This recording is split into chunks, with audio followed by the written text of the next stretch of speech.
But the point of my story is you don't have to be in a big market, to make big money. This is the Yield Coach Show, episode 37.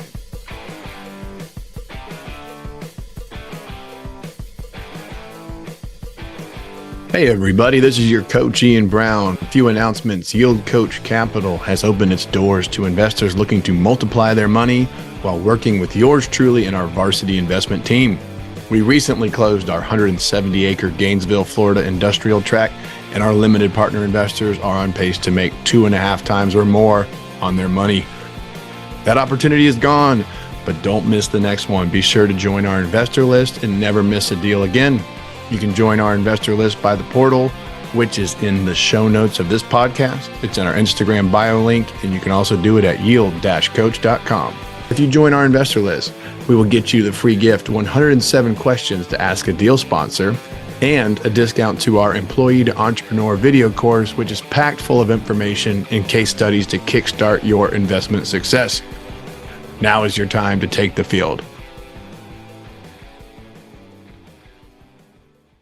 I am your host, Ian Brown. Every episode, we bring you dynamic entrepreneurs, real estate investors, thought leaders, and inspirational guests ready to open up, share their story, the good, the bad, the ugly, so you can learn lessons, gain advantages, and accelerate your own success.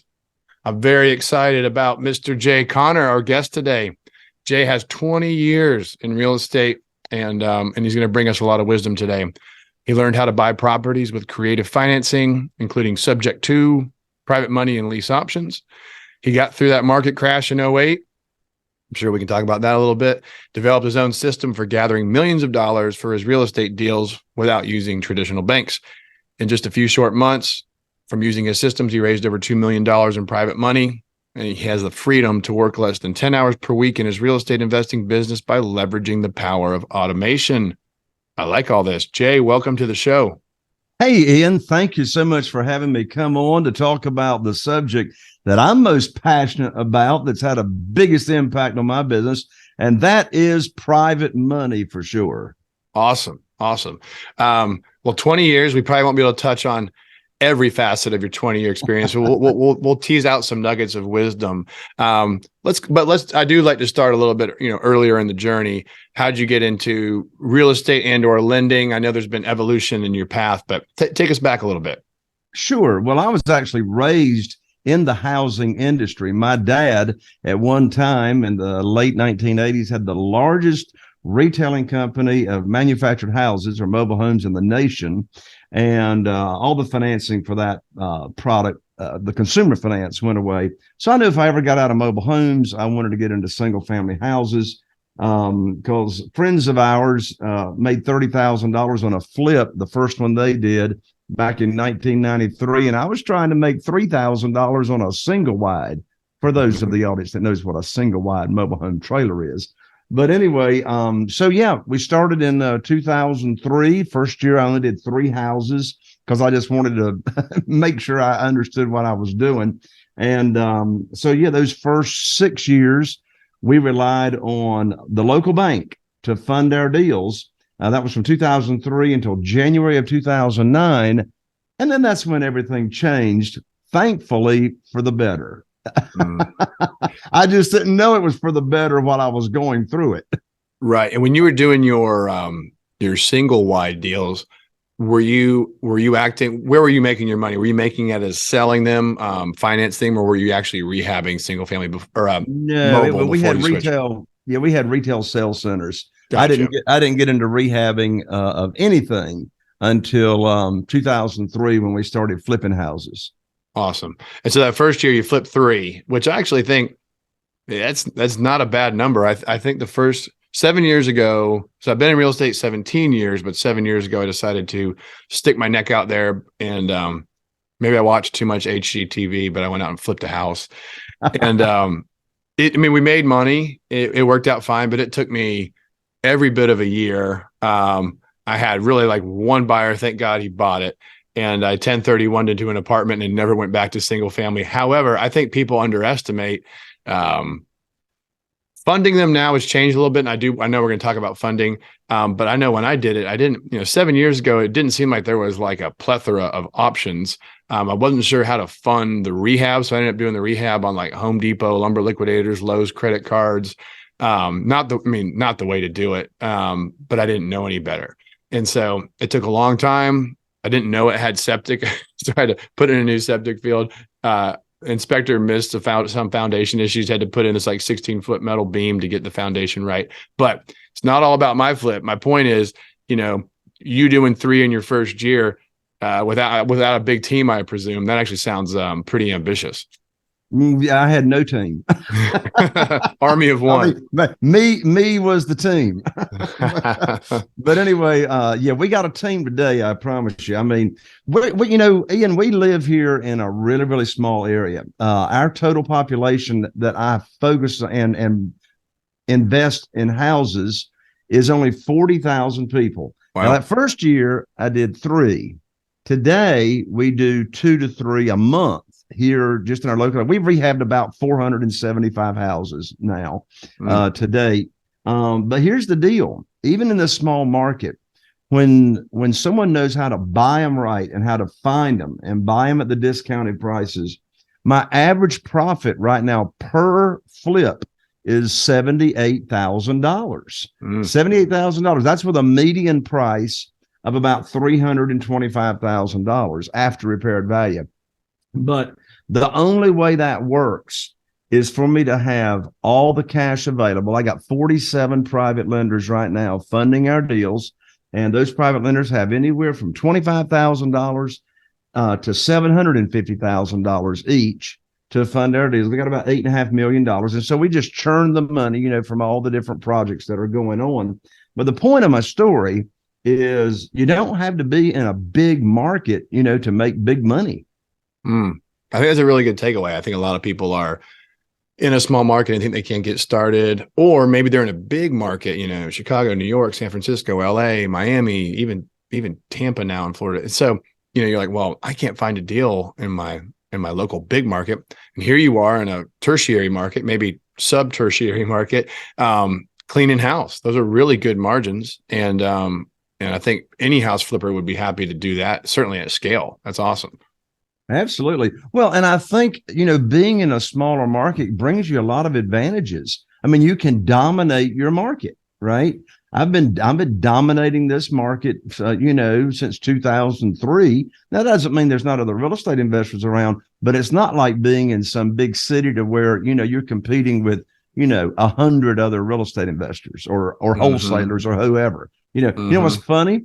We don't even have a wholesaler in this market. We don't even have a wholesaler. And look, Ian, I've never wholesaled a house in my life because I ain't got nobody to wholesale it to. That's funny. Yeah, you're the guy. That's right. You can't wholesale it to yourself. That's funny.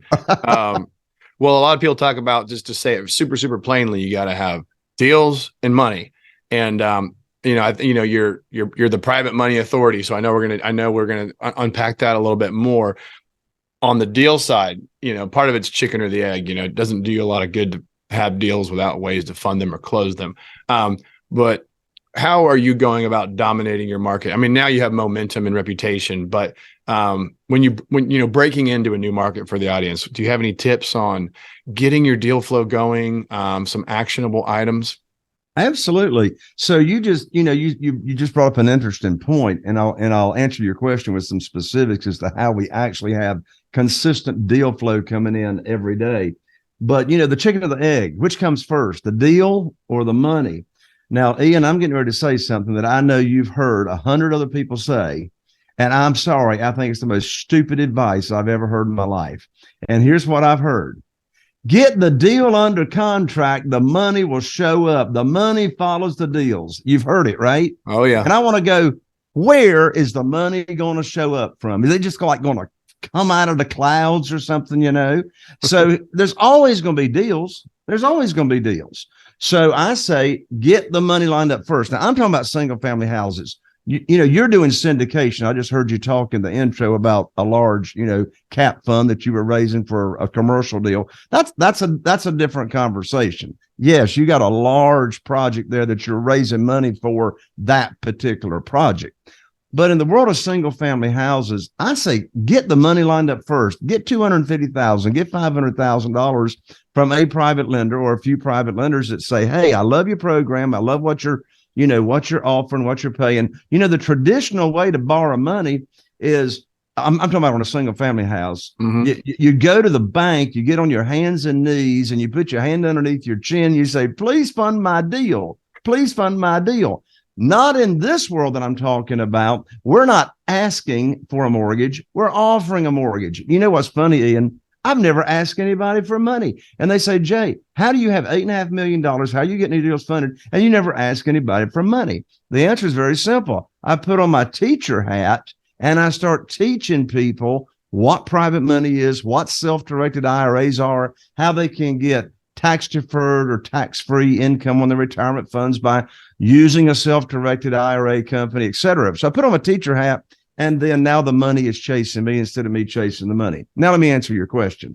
How do we have the deal flow coming in consistently? Well, here's how I dominate the market.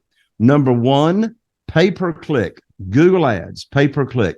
So I've got 3 different vendors, 3 different done-for-you services that run Google ads for me right here in my market.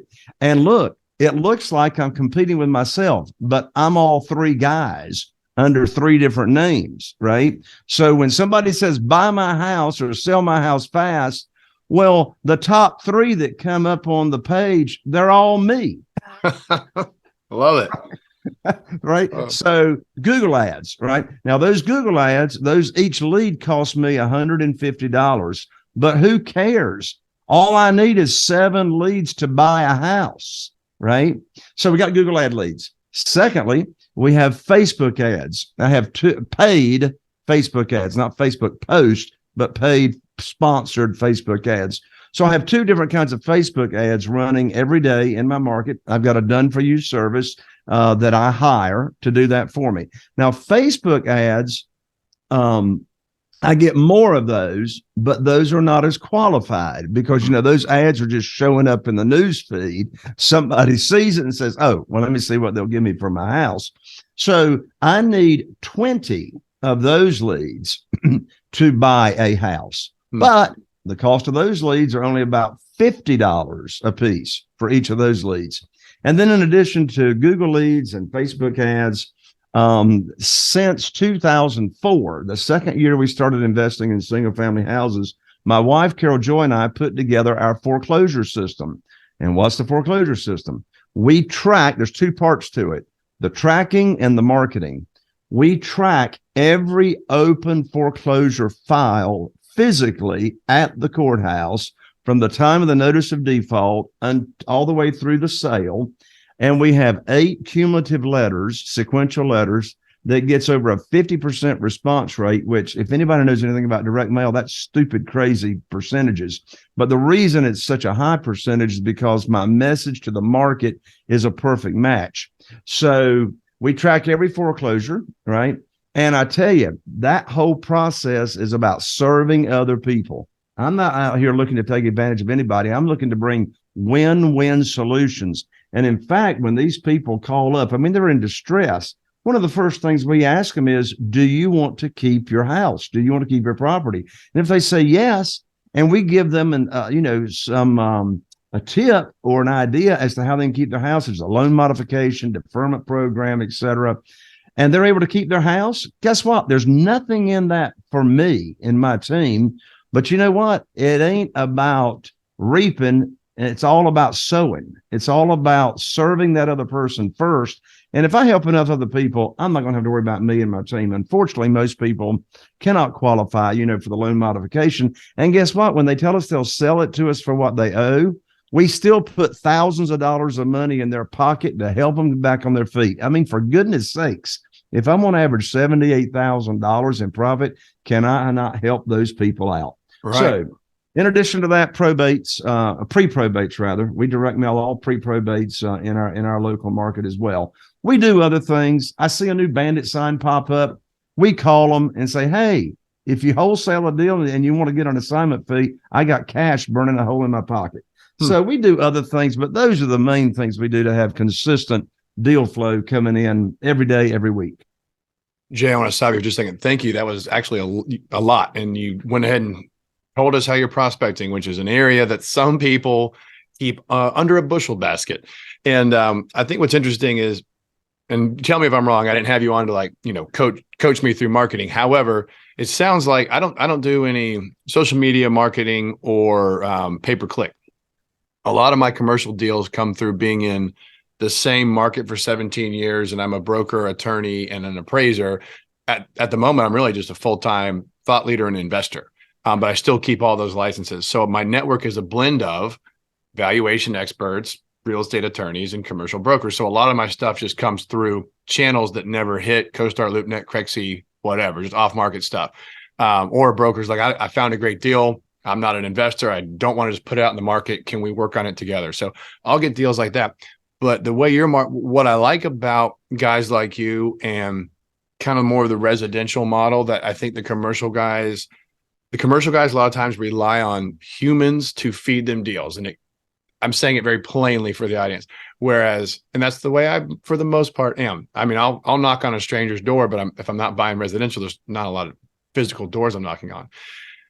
But with you, like the pay-per-click, the Facebook, the marketing, the probates, the foreclosures, and I think you're in a deed of trust state, aren't you? I am, yes. Yeah, so I'm in a judicial foreclosure state. And so there's pros and cons. That's not the point of this show, but your foreclosure, for the audience, the foreclosure process in a deed of trust state is like a micro fraction of the time for foreclosure in a judicial foreclosure state like Florida. I mean, Florida, we in the last cycle, which has now been a little while, but we had commercial foreclosures exceeding 3 years.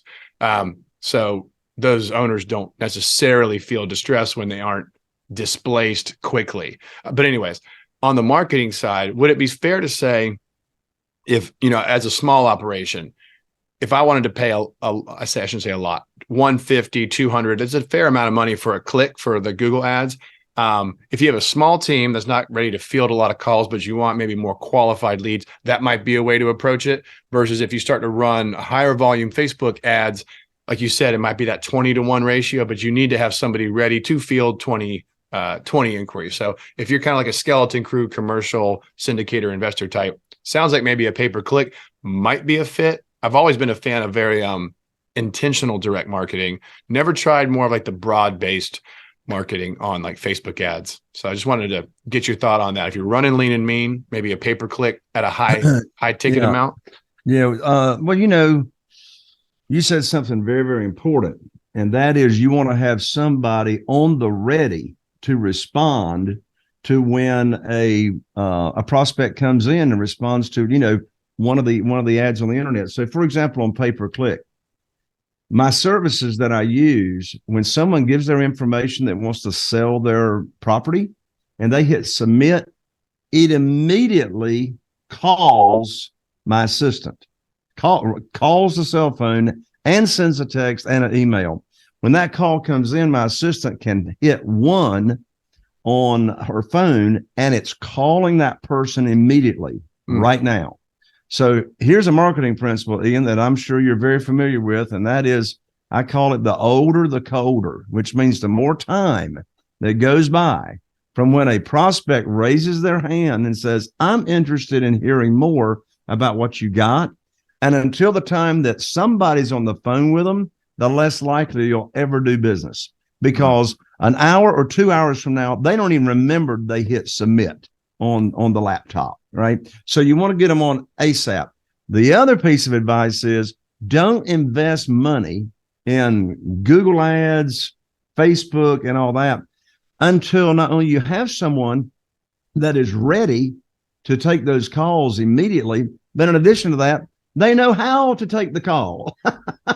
I mean, I've seen people waste money on marketing because they're not prepared. They're not educated on that closing call, on that initial building rapport call kind of thing. And so, what's the best way to get good at doing anything is do a lot of it. So, people that I coach and work with, I tell them, I say, go on Craigslist and go on Zillow and call them for sale by owners that live in another state, and you're not going to even do business with them, and go screw up on them. Those are free leads, and practice negotiating, practice getting your property lead sheets filled out, etc. And then when you have done 100 of those calls, now you're ready to invest money on leads coming in. That is just tremendous advice. And that is actually, there is a way to do that commercially as well. It's a little more filtering, a little more nuanced, but what Jay's talking about, I think practicing those scripts, and I wouldn't, unless you have a coach like Jay or some guidance, it is risky. I've done mailers before. I wasn't a huge volume, but what I did mailers in Jack's Beach, multifamily of a certain size, absentee owners. And I got some calls back, and I was like, I didn't really think about when the mailers were going to hit. And I was about to take a trip and it's just me and Sam, the show producer, in the office. And so I was like, so some of those older got colder. And by the time I got to them, they're like, well, I don't know why it took you so long to call me back. I just want to know what you're going to offer on my property. And so it was hard to build the rapport. They were out of the honeymoon phase. So I totally understand what you're saying, Jay. Yeah. And when those Google ads come in and you hit one, and it dials them right back, most of the time they answer the phone. Because, if you get a call from an unknown number, you're not going to answer the phone.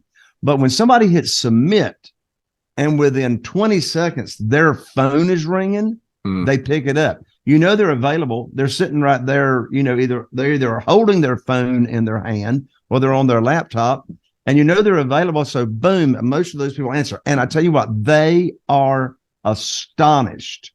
They are amazed. Talk about a wow first impression. I just submitted my information asking somebody to contact me, and you're calling me in 20 seconds. That's amazing. All right. Well, in the sake of efficiency, we've talked about the prospecting side. It's a deals and money game, and you have an incredible machine. You shared a lot on the filling the pipeline deal side. How are we going to take these bad boys down? How are we going to fund them, Jay? What have you evolved to do in your investing career? Well, I tell you, Ian, let me tell you how I got involved in private money and how it impacted our business more than anything else. Believe it or not, Ian, here in North Carolina, we still have these things called landlines and handsets with cords attached to them, if you can believe it. But anyway, I remember. What's that? Did that come from a museum, Jay? No, it still works. Oh, it still works. We actually still intercom each other here in the office. But anyway, I remember it like it was yesterday. I mentioned earlier here on the show from 2003 to January 2009, I relied on the local bank. That's all I knew to do. I'd never heard of hard money lending. I'd never heard of private money. I'd never heard of creative financing. I'd never heard of buying subject to the existing note and all that stuff. I just thought from my mobile home days, you had to go to the bank and, get your deal funded. So I had a line of credit there, and I had in January. So I've been doing business with this same bank for 6 years. Great history, great relationship. And I called up my banker. I had 2 houses under contract. Each of these houses represented over $100,000 in profit. And I called up my banker to tell him about the deals that were under contract and the funding that was required for the deals. And so I learned very quickly on that phone call, I didn't have any funding. I didn't have a line of credit anymore at the bank. And my first thought was, it'd been nice if somebody had picked up one of them handsets and called me and say, sorry, Jay, we got to close your line of credit. Well, I didn't know there was a global financial crisis going on until now. I got a crisis. Now it's a crisis. Yes. Now it's a crisis, right? And so anyway, it's a pretty funny story as to how this came about, but I won't take the time to go into it. I'll just give the bottom line. So I learned in less than 2 weeks about private money, what it is, and I put my program together. Now, in this world of private money, we make the rules. Remember, we're not asking for a mortgage. We're offering a mortgage. So I put my program together. What interest rate am I going to pay these private lenders? 8%. And I still pay them the same thing after all this time, since 2009. Wow. 8%, no points, no origination fee. And so I started teaching people, first of all, here in our local market, the people I go to church with, people in the Rotary Club, people in Business Networking International, my connections. I started teaching them my program. And look, here's a really, really important lesson. Really, really important lesson. Do not teach people about private money and how they can make high rates of return safely and securely. And in the same initial conversation, tell them about the deal you got under contract that you need funded. You already sound like you're begging and chasing the money, and you're not even trying to, right? Yeah. I mean, I've never pitched a deal in my life. Now, I've never raised large syndication money either, but I've never pitched a single family house that needs funding. Here's how it works. I got the money lined up. I raised $2,150,000 in less than 90 days. And then once someone tells me I love the program, I mean, let's say they got retirement funds and they want to transfer those over to a self-directed IRA that I've told them about, to where they can loan money out from their retirement money. I mean, they're either loaning me money from investment capital or retirement funds. So they're all set up to go.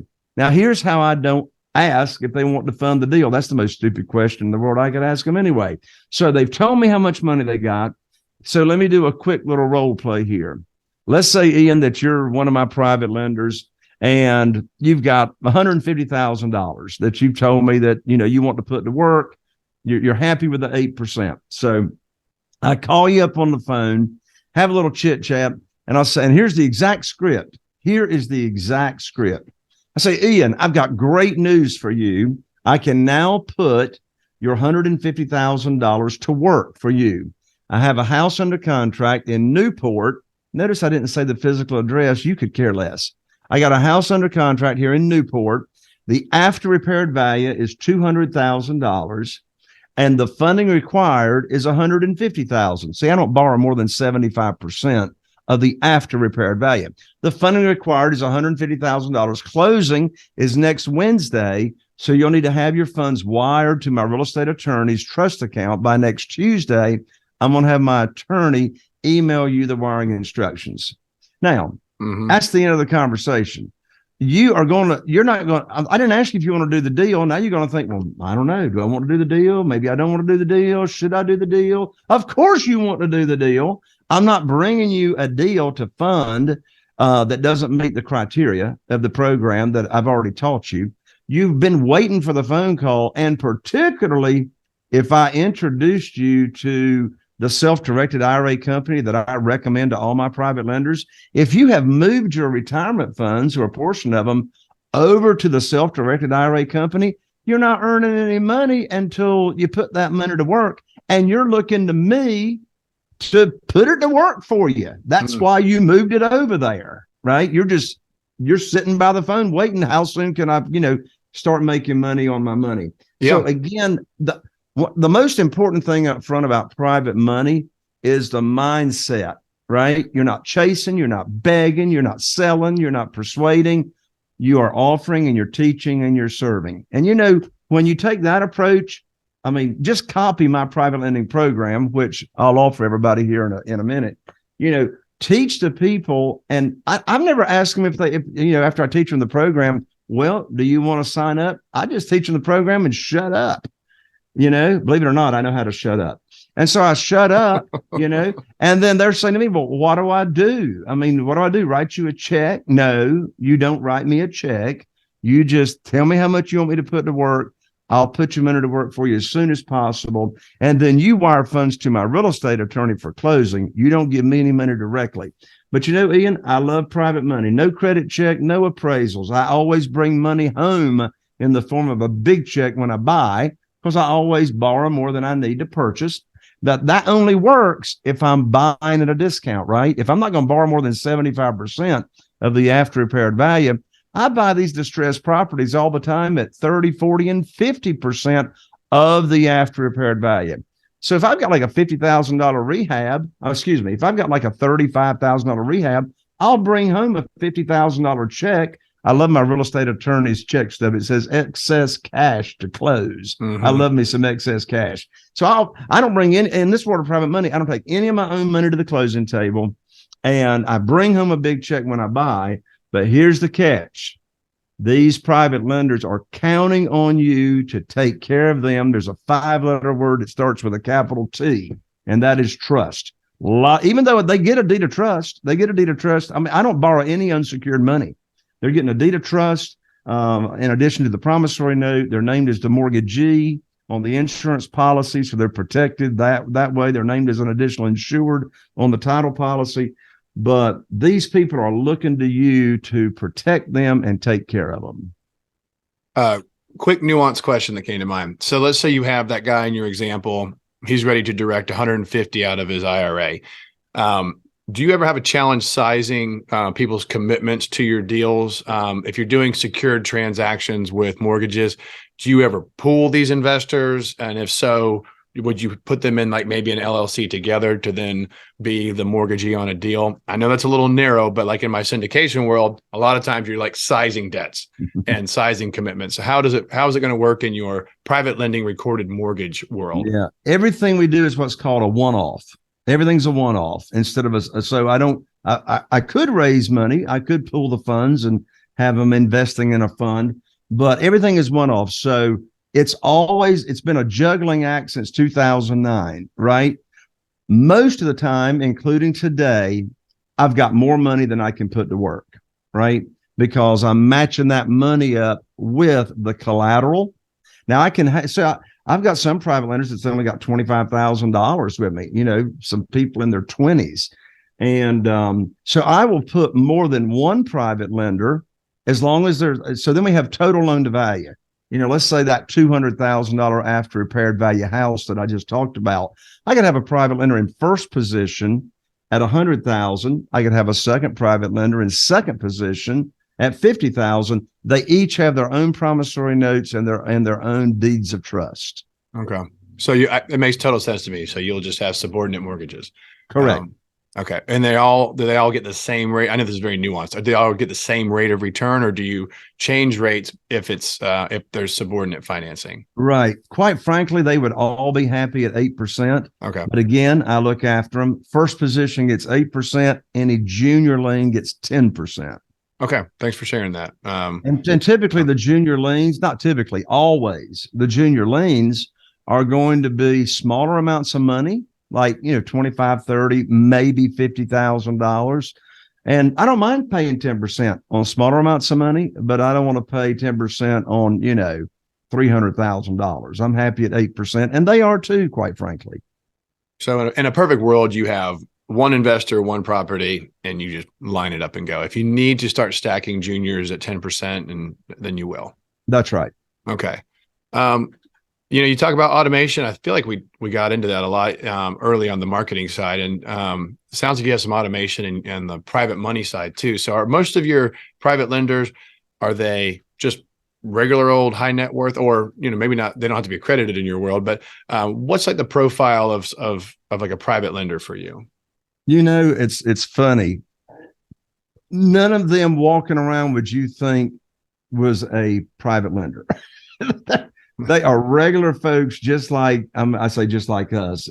They're regular folks. So I got nieces and nephews. I've got probably about 10 different people that we go to church with.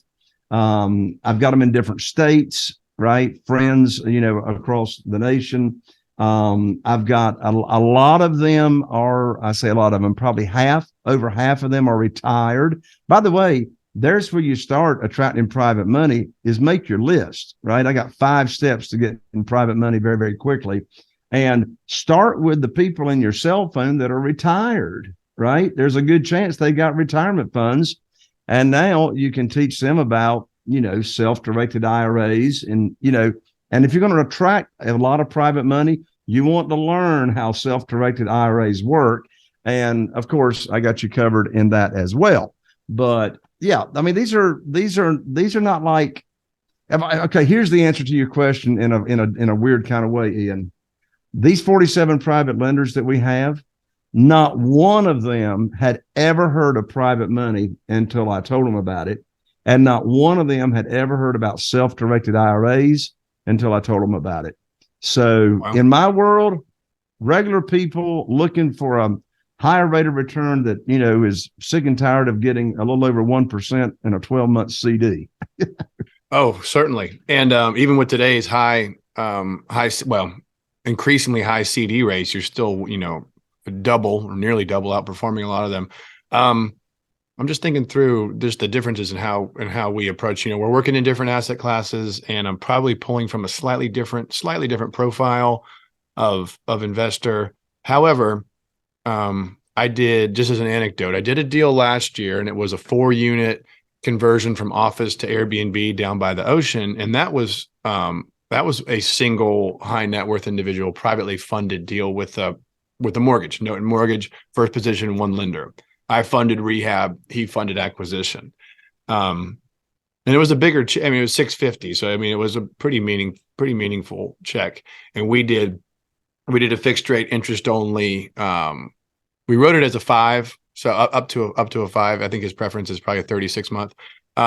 What's the typical deal cycle? And if you're using it for flipping houses, I kind of already have an idea, but can we talk about like your exit strategies and deal cycles and kind of what you like to do? I'm thinking you don't probably hold a lot of these. It sounds like it's mostly a full disposition, fee simple sale. Yeah, well, I learned a lesson the hard way. In fact, most of my most important lessons I learned the hard way, which means I spent a lot of money that I didn't intend to. But anyway, so what I used to do is I'd acquire a property, a house, and rehab it, absolutely beautiful. And then I'd list it in the multiple listing service, and I would simultaneously market it for rent to own. Now, what's different about our rent to own program is we actually help the people get a mortgage. We force them into credit repair. So about 80% of those rent to owns cash out. But those other 20% that didn't cash out cost me money. I got tired of rehabbing a house more than once, right? Yeah. So here's my rule of thumb. When I pay all cash with private money, I'm going to cash out. I'm not going to leave the money buried in there, right? But if I buy a house on terms, such as with seller financing, or I buy subject to the existing note, well, I'm getting mortgage interest rates there that I'm taking over at, 3%, 3.5%, 4%, 4.5%. Well, I don't want to flip those. I buy it on terms and then I sell it on rent to own, right? And most of the time when I buy a house on terms, there's not a major rehab involved anyway, right? Much, much, much smaller. So that's my rule of thumb. Mm-hmm. Buy with cash, cash out, buy on terms, sell on terms. But the term from the private lender, if they're loaning me investment capital, then I set the length of the note for 2 years, right? So even if I'm flipping a house, there's no inventory, and I use 3 different general contractors, right, for that I do business with. Well, I may have a house sit there for 3 or 4 or 5 months before they could even start working on it, because I got so many projects going, right? So they'll start on it maybe 3 or 4 months down the road. And then if it's a major rehab, I got a rehab I'm finishing right now. Just the rehab's $200,000. That's very out of the ordinary. My average rehab now is about $50,000. So by the time they get to it, we get the rehab finished, we get it on the market. Hopefully I'm going to be in and out in less than a year, but I just don't want to have to go through the hassle of extending a note. Mm-hmm. So, with the private lender. So we just set it for 2 years. And then quite frankly, if they're loaning money from their retirement funds after they've switched it over to a self-directed IRA, I just set the note for 5 years. Now, one thing that I do a lot of substitutions of collateral or loan modifications, because if somebody's loaning me like $25,000 or $30,000 for rehab money, well, I'm all the time having a rehab come up. Well, they don't want their money back. They never want their money back, right? They want to keep earning their money, right? Mm-hmm. And so on a large loan, I'll pay that off because it's got to be collateral. It doesn't have to be collateralized, but I'm not going to borrow money that is not backed by, that real estate. And so, but the smaller amount of money, $25,000, $30,000, if I've got another rehab coming up and there's plenty of equity in the property, and of course there always is, then instead of paying off that $30,000 small note, I'll keep their note open and earning them money, and we'll do a substitution of collateral, and we'll just recollateralize that note for them. That makes perfect sense to me. little nuanced question as well. Are you always, I assume these are interest only format distributions monthly, or do some of them wait for an accrual and a pop at sale? Yeah, I let the private lender decide. We've got some seniors that actually are relying on the monthly income to live off of. I got one private lender. We paid them $72,000 just last year in interest. So they are paid monthly. But I've got other private lenders that, I mean, they just want the return. They don't need the money to live off of. So we'll just let the interest accrue, make no payments. And then when we cash out in, 6 or 9 months or whatever, we'll pay all the principal back along with the accrued interest.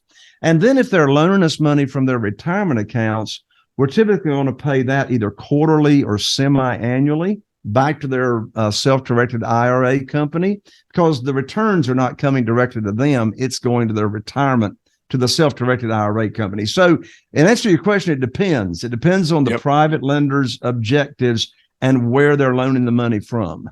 Well, it's interesting you're willing to tailor that to the investor. It's not just a black letter thing. It's going to accrue or you're going to pay. And the money that I've taken, I've done it, but private money, not the syndication LP stuff, but I've done both, where it just accrued to the payoff. And then I've the one that I just mentioned with the private individual, he expected ACH, not just payments, ACH transfers every month. So yeah. All right. Well, I'm gonna jump into I want you to talk about your program. Sure. And the sake of time. So tell us a little bit about it, where people can find it. I know you have a free resource for the audience. Absolutely. So a great way to get started in private money, or if you're a seasoned real estate investor and you want to get in control of your funding, right, where you're making the rules. So I've written this private money guide, which is called 7 Reasons Why Private Money Will Skyrocket Your Real Estate Business and Help You Build Incredible Wealth. This will get you on the fast track to private money. It's free. You can download it. And here's the URL to download this private money guide. And that is www.jayconner, and I'm an ER, not an OR. So Jayconner, JAYCONNER.com/money guide. Again, that's Jayconner, JAYCONNER.com/money guide. Download it, get on the fast track to private money.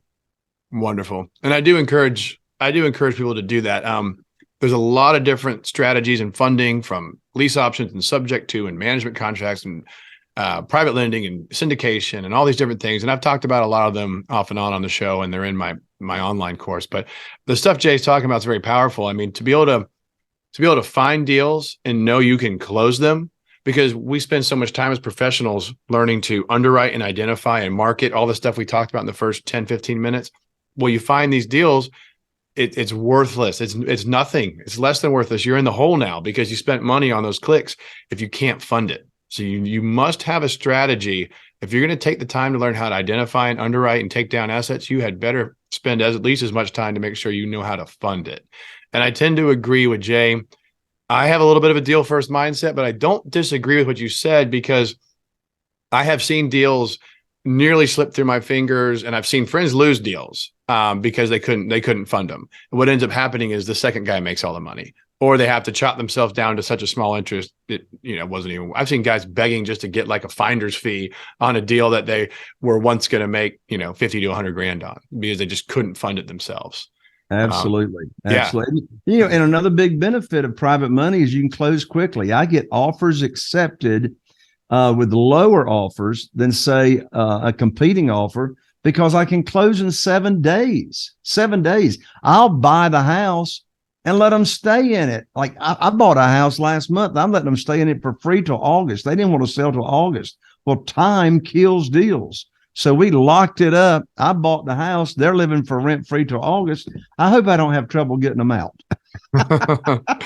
Yeah, I don't know your landlord tenant laws in North Carolina, but all right. Well, this has been great. Any other resources you want to leave the audience with before I bring it home? I think that's good. Wonderful. JayConner.com/money guide. And of course, you can just go to JayConner.com and find other resources as well. Awesome. You've been a really fun guest, and I love the accent. Yeah. It's sort of hard to hide, that's for sure. Yeah, I mean, I live in Florida, and there's like a little accent in North Florida, but nothing like you, Carolina boys. I love it. All right, guys. Thank you for having me on, Ian. Thank you so much. Certainly. All right, everybody. This has been a great interview with Jay Connor. Share it with a friend if you enjoyed it. I think there's a lot of good takeaways. So I really encourage you to take that link, share it with a friend, give us a rate and review. It makes a huge difference for us on ability to generate more content. So don't be lazy on me. Give me that little rate and review. Write me up. If you're into socials, we're on Insta, Facebook, and YouTube. You can see this video on Spotify as well these days. Let's go ahead and call it a wrap. I'm your coach, Ian Brown, signing off and reminding everybody to lace up and leave it all on the field. Yield Coach out.